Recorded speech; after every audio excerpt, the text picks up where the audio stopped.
ဝယ်တောက်ဖို့ဆိုတာလေနည်းနည်းလေးခက်ခဲနေတဲ့အနေအထားမှာဖြစ်နေတယ်ပေါ့အဲ့တော့ဘယ်လိုလုပ်ကြမလဲဆိုတော့ကျွန်တော်တို့နွားနို့ကိုရက်ကွက်ထဲကလာရောင်းတဲ့နွားနို့ကိုဝယ်မယ်ဆိုရင်ရချင်းဒီလာပို့တယ်ပေါ့နော်နွားနို့တွေကလာပို့တယ်နွားနို့ကိုရချင်းမှာကျွန်တော်တို့ဘာလုပ်တင်လဲဆိုရင်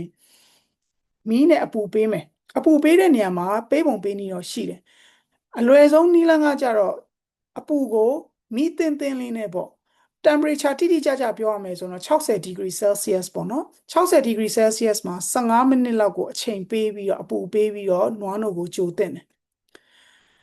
မြန်မာလိုအလွယ်ပြောရင်တော့မီးတင်းလေးနဲ့ပေါ့နော်မီးအေးလေးနဲ့ပေါ့မီးအေးလေးနဲ့ကြာလေးအပူပေးပြီးတော့မလိုင်တက်လာတဲ့အထိဒီကျွေးဆိုပြီးတော့ကြိုဆိုပြီးတော့ပြောလို့ရတာပေါ့အဲ့လိုပုံစံနဲ့ကြိုလိုက်တယ်ဆိုရင်လည်းနွားနို့ကတောက်ဖို့အတွက်အန္တရာယ်ကင်းသွားနိုင်တယ်ပေါ့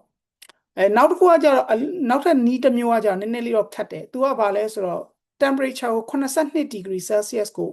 ရောက်အောင်အပူပေးလိုက်တာတော်တော်ပူအောင်ပေးလိုက်ပြီးတော့မှအဲ့ဒါကို15စက္ကန့်လောက်လေးပဲထားလိုက်ရင်ပိုးတွေသေတယ်ဆိုပြီးတော့ပြောတယ်ဒါပေမဲ့အဲ့ဒါကကြတော့နည်းနည်းကိုရီအိမ်မှာကိုအိုးနဲ့ကို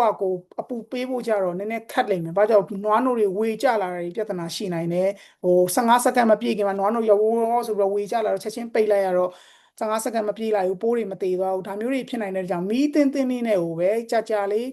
ကြိုပေးပေါ့အဲ့လိုမျိုးကြိုရင်လည်းပိုးတက်နိုင်ပါတယ်ပေါ့နော်ဒါကတော့မရှိသုံးရတာပေါ့လေကျွန်တော်တို့စီမှာစက်ကူဘူးနဲ့နွားနို့တွေကအင်မတန်ဈေးကြီးနေတဲ့အတွက်ကြောင့်ဒီလိုပုံစံမျိုးနဲ့သွားလို့ရတယ်ပဲနို့ကကြတော့အခုစက်ကူဘူးတွေနဲ့လာတယ်ဆိုတော့ဒီပဲနို့တွေလည်းတိုက်လို့ရတယ်ပေါ့နော်ဒိန်ဂျင်ကတော့ကျွန်တော်ပြောသလိုပဲ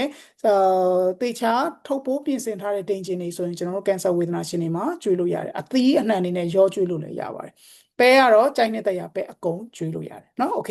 အဲ့တော့ဒါဒီအသားဓာတ်ဒီမဖြစ်မနေကျွေးရမယ်တဲ့မှာပါမယ်ဘာပဲဆဆကင်ဆာဝေဒနာရှင်ဒီမနက်စာပဲဆဆနေ့လယ်စာပဲဆဆညစာပဲဆဆအစာပြေပဲဆဆ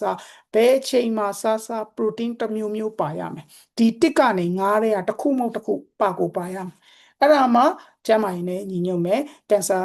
ဒီဆေးကုတဲ့နေရာမှာအများကြီးအထောက်အကူဖြစ်စေနိုင်တယ်သွေးအားကောင်းလာစေနိုင်တယ်ဒီ9ခုတည်းတစ်ခုမဟုတ်ဘူးကိုစားတဲ့ဟိုကကြည့်လိုက်ဒါပါမလားဘာမှအသီးပြုတ်ရည်တွေအရွက်ပြုတ်ရည်တွေဘာဖြောရည်ညာဖြောရည်တွေကျွန်တော်တို့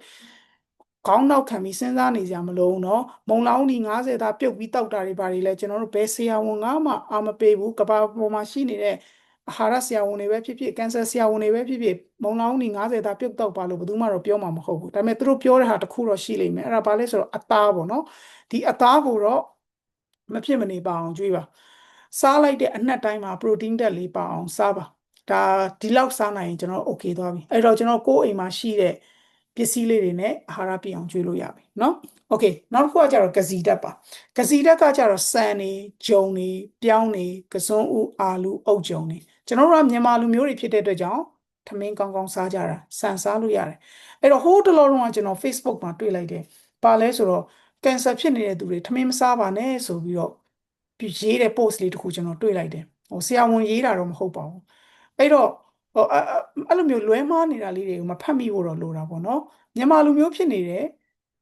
ဆိုတော့ဟိုထမင်းကတော့လွတ်ကင်းမှာမဟုတ်ထမင်းမစားရင်တော့မခောက်ဆွဲကြစံတစ်ခုခုတော့စားမှာပဲဝိတ်ချနေတာမဟုတ်လေကင်ဆာဖြစ်နေတာအဲ့တော့ထမင်းစားလိမ့်မယ်ထမင်းစားရတာဒီကင်ဆာကိုပုံမဆိုးစေပါဘူးမှားနေပါတယ်နော်သူတို့ရဲ့အတွေးအကြတော့ထမင်းဒီတကယ်နဲ့တကြားတက်ပေါ့တကြားတက်ကကင်ဆာကိုပိုကြီးစေတယ်ဘာညာဆိုပြီးတော့တွေးပြီးတော့ပြောကြတာဖြစ်ပါတယ်အမှန်တော့မဟုတ်ပါဘူးအဲ့တော့ထမင်းစားလို့ရပါတယ်တခုရှိတာထမင်းစားလို့ရတယ်လို့ပြောတိုင်းအလွန်ကျူးကျွန်တော်တို့စားလို့တော့မရဘူးပေါ့ပုံမှန်တိုင်းစားပေါ့ကင်ဆာဖြစ်နေပေမဲ့လည်းကိုယ်လေးချိန်ကိုထိန်းထားရမယ်အရင်မဝသွားရဘူးတချို့ကင်ဆာဆေးတွေကကြတော့ဆေးကိုတွက်ပြီးတော့ပေးထားတာ